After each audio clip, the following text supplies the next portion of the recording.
Insiden pembunuhan terhadap seorang wanita pedagang baju di Kelapa II, Kabupaten Tangerang ternyata disebabkan karena pelaku tidak terima saat ditegur korban yang saat itu sedang mengepel lantai ruko.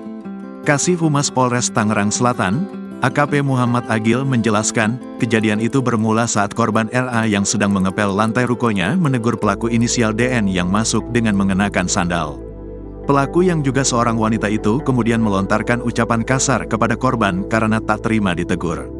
Kemudian korban dan pelaku cekcok mulut dan dilerai oleh saksi yang kemudian pelaku langsung mengambil senjata tajam di dalam mobil putih jenis Toyota Yaris, kata Agil dalam keterangannya, Senin, tanggal 1 April tahun 2024. Setelah mengambil sajam tersebut, kemudian pelaku menusukkannya ke bagian perut korban sebanyak 1 kali. Saksi yang kala itu melihat kejadian tersebut sejatinya sempat merampas sajam itu dari pelaku akan tetapi DN melarikan diri dengan mobilnya. Meski sempat kabur, tak berselang lama polisi akhirnya berhasil meringkus pelaku wanita tersebut. Alhamdulillah tim gabungan Satreskrim Polres Tangerang Selatan dan Polsek Kelapa II sudah berhasil mengamankan pelaku seorang perempuan inisial DN, jelasnya.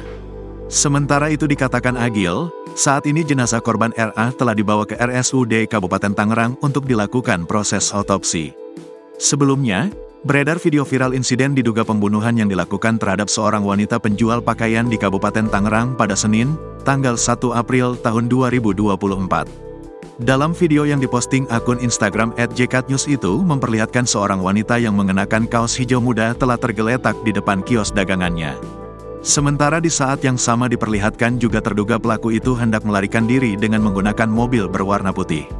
Warga yang mempergoki keadaan itu pun tampak berupaya menghentikan terduga pelaku tersebut.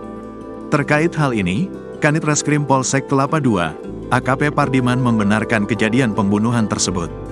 Pardiman menjelaskan bahwa korban tewas lantaran mendapat tusukan dari pelaku. Betul, bahwa peristiwa itu terjadi penusukan.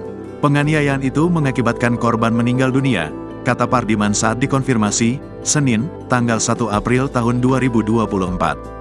Lebih lanjut Pardiman mengatakan bahwa pelaku saat ini telah diamankan oleh pihaknya, hanya saja ia belum menjelaskan secara rinci perihal identitas pelaku dan juga korban. Download Tribun X sekarang, menghadirkan lokal menjadi Indonesia.